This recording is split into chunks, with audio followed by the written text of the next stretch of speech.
Hello मेरे प्यारे दोस्तों, कैसे हैं आप सभी लोग। उम्मीद है आप सभी लोग अच्छे होंगे, स्वस्थ होंगे, कुशल होंगे। कहानी के लिए मेरे चैनल को सब्सक्राइब कीजिए। जिन्होंने सब्सक्राइब किया हुआ है उन्हें धन्यवाद। कहानी को लेकर कोई भी राय या सुझाव हो वो भी कमेंट बॉक्स में ज़रूर दीजिएगा, और कहानी कैसी लगी प्लीज़ ये ज़रूर बताइएगा। तो शुरू करते हैं हम आज की अपनी कहानी। मेरा नाम नीता है। ये कहानी मेरी माँ और मेरे परिवार की है। मैं जब छोटी थी तो मेरे परिवार में सब खुशी से रहते थे, लेकिन मैं हल्के हल्के बड़ी हुई और एक दिन मेरे कानों पर हाथ रख कर लगातार इस दर्दनाक आवाज़ को नज़रअंदाज करने की कोशिश कर रही थी। मेरा पूरा वजूद थर थर काँप रहा था, मगर वह आवाज़ तो जैसे दिल को दहला रही थी। पानी पानी, प्यास लगी है, 2 घूंट पानी पिला दो। नीता बेटी मेरे पास आओ, मुझे प्यास लगी है। पिछले 1 घंटे से थोड़ी थोड़ी देर बाद मुश्किल भरी ज़बान से मेरा नाम लिया जा रहा था, मगर मैं तो जैसे इस कदर डरी हुई थी कि अपने कमरे से बाहर कदम रखते हुए भी डर लग रहा था कि अगर मैं बाहर गई तो मेरे साथ क्या हो जाएगा। मैं उस आवाज़ को चाहकर भी नज़रअंदाज नहीं कर सकती थी। मैंने तकिए सर के नीचे से हटाया और अपने सर के ऊपर रख लिया, ताकि मैं वह दर्दनाक सिसकियाँ ना सुन सकूं, जो मेरी नींद और मेरा चैन चुरा रही थी। ना जाने दादी कहाँ चली गई थी, और बाबा भी तो उस वक्त काम पर गए हुए थे। तीनों छोटी बहनें भी स्कूल गई हुई थी। ना जाने क्यों बार बार आती आवाज़ सुनकर मेरा दिल मोम होने लगा, और मैं हिम्मत करके कमरे से बाहर निकली और घर के कोने में बने उस कमरे में जाने लगी जिसमें कई साल पहले जानवरों को बांधा जाता था। जैसे ही दरवाज़ा खुला, सामने मेरी माँ नींद में दीवार की टेक लगाए बैठी, आंखें मूंद कर पानी मांग रही थी। बिखरे बाल, पीला जर्द रंग, आंखों के नीचे गहरे गहरे काले हल्के चेहरे पर जब दरवाज़ा खुला ने से रोशनी पड़ी तो माँ ने आंखें मसलकर खोलते हुए मेरी तरफ देखा। मुझे अपने सामने देखकर उनके चेहरे पर मुश्किल से मुस्कुराहट फैली थी, मगर एक बेजान सी मुस्कुराहट थी। चेहरा पूरी तरह से खून से तर था, मगर यूं लगता था जैसे खून अब उनके चेहरे पर सूख चुका हो। इनके मुस्कान से वह काफ़ी खौफनाक लग रही थी। रीढ़ की हड्डी में सनसनी सी दौड़नी थी। अगर दादी का कहा सच हुआ तो माँ में अभी भी कोई चुड़ैल हुई तो वह मुझे कच्चा चबा जाएगी। मेरे दिल जोर से धड़का था। पहले तो जी चाह रहा था कमरे से बाहर चली जाऊं, मगर उसके बावजूद माँ की हालत देखकर उन पर तरस आ गया। क्या हालत हो चुकी थी उनकी। मेरे अंदर से एक आवाज़ आई तो मैं बगैर कुछ भी सोचे फ़ौरन पानी का गिलास भर कर ले आई, ताकि माँ को पानी पिला सकूं। उनके पास जाते हुए मुझे डर भी लग रहा था, कहीं वह मुझे नुकसान न पहुंचा जाए। यह आज पहली बार नहीं हुआ था। पिछले 8 दिनों से मेरी माँ के साथ यही सब होता रहा था। मैं उन लोगों तक पहुंची तो वह बिल्कुल नॉर्मल थी। पानी देखकर फ़ौरन आगे को बढ़ने लगी। लगातार आती आवाज़ और फिर दर्द से उठती चीख ने तो मेरे कदमों पर जादू सा कर दिया था। मैं उस आवाज़ का दर्द महसूस करके दादी और बाबा के मना करने के बावजूद कमरे की तरफ दौड़ी चली जा रही थी। घर में सिवाय मेरे कोई नहीं था। मैंने धीरे से लोह की लटकती हुई जंजीर को खोला। लकड़ी के बने दरवाजे पर जरा दबाव बढ़ाया तो दरवाज़ा खुलता चला गया। मेरा दिल तेजी से धड़क रहा था। शायद बहुत प्यास लगी थी उन्हें। मैंने डरते डरते माँ को सहारा देकर उठाया और पानी का गिलास उनके लंबे लबों से लगा दिया।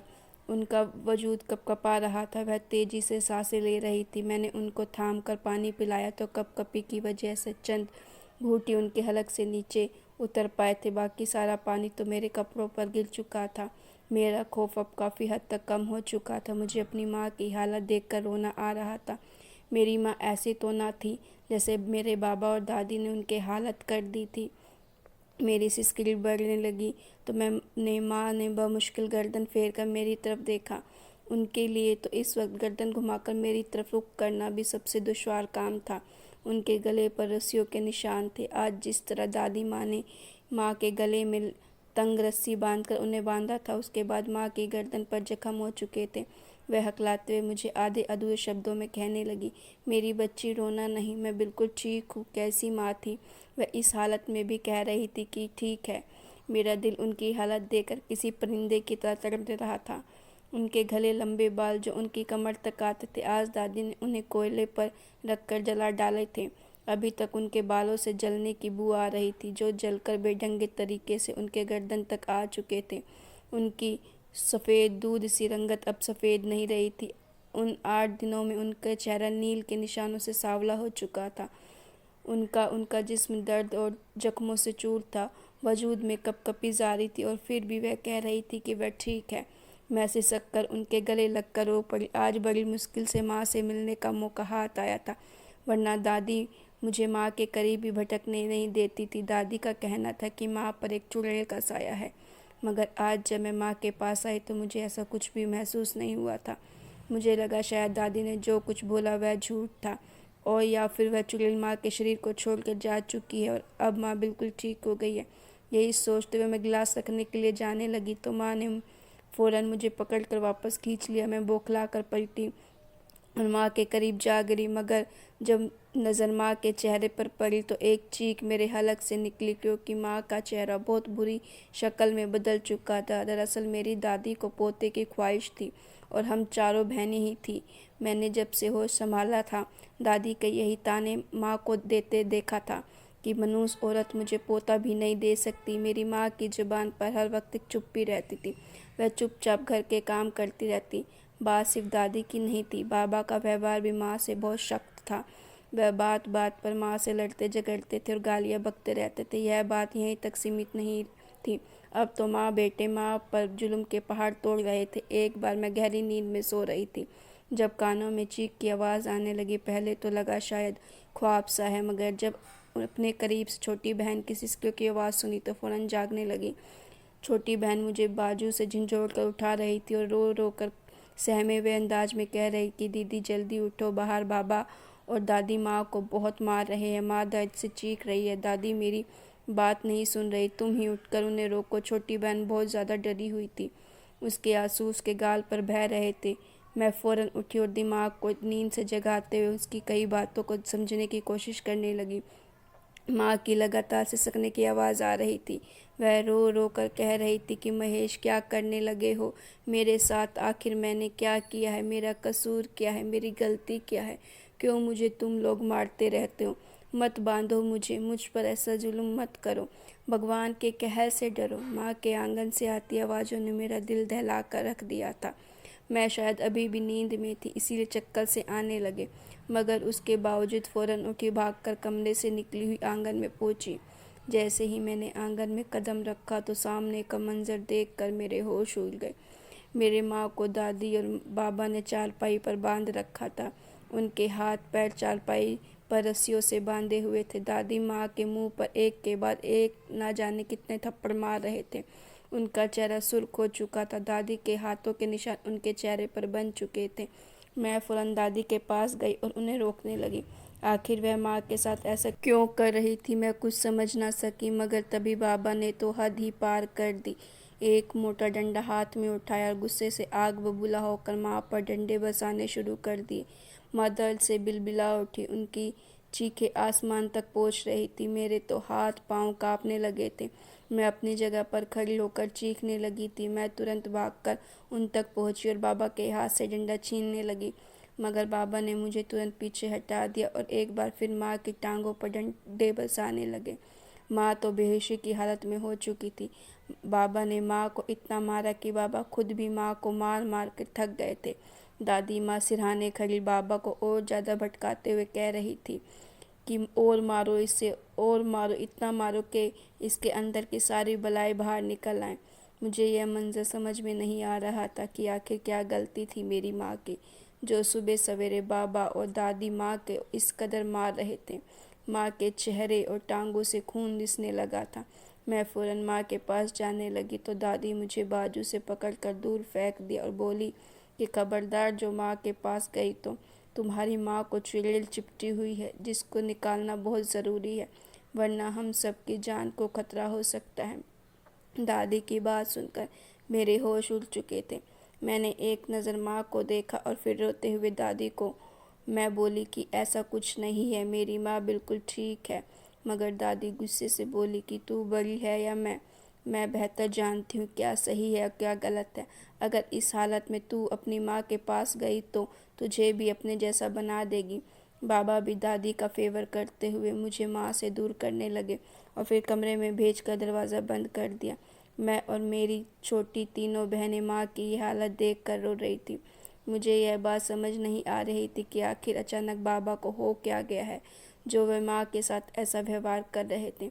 कल तक तो सब कुछ ठीक था। मेरी माँ बेहद खूबसूरत थी। मुझे याद है कि जब मैं छोटी थी तो बाबा माँ का बहुत ख्याल रखते थे। दोनों आपस में खुश भी रहते थे।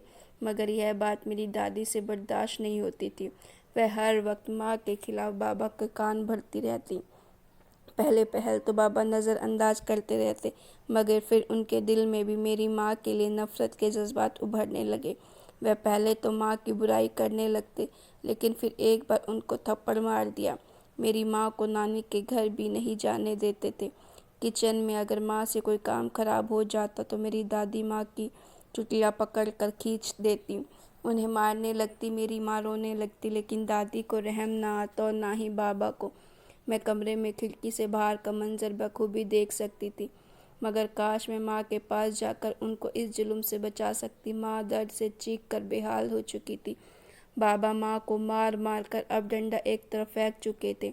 उसी वक्त दादी किचन में गई और फिर कुछ देर बाद जब बाहर निकली तो उनके हाथ में सुर्ख लाल मिर्चें थीं।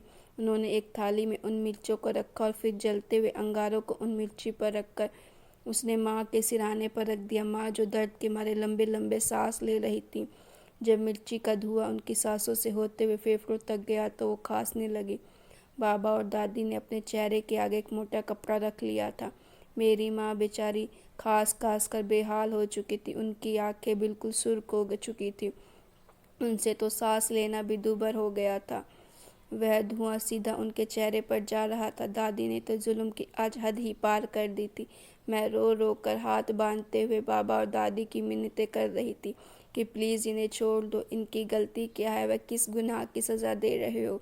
माँ को मिर्ची की धुनी देते हुए दादी ने उन पर कुछ पढ़कर फूंक मारनी शुरू कर दी और फिर उसके बाद किसी पानी का छिड़काव कर कर यूं ही पड़ा छोड़ दिया। आज जो कुछ बाबा ने किया उसके बाद तो मुझे बाबा से बहुत ज़्यादा डरने लगा था।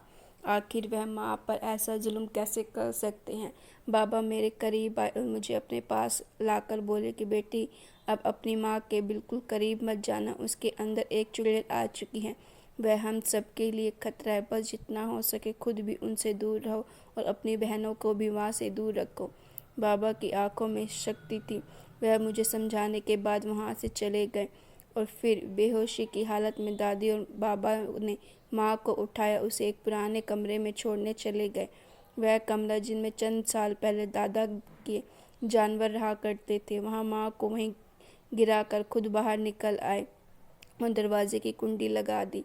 मैं से मिलना चाहती थी, मगर मुझे डरा धमका कर मना कर दिया गया। माँ सारा दिन बाड़े में दर्द से कहराती रही। मेरी माँ को हर रोज़ इसी तरह सताया जाता और चुड़ैल बताकर उनके ऊपर तरह तरह के जादू टोने किए जाते। उनका शरीर जवाब दे चुका था और एक दिन वो इन लोगों के कहर से आज़ाद हो गई।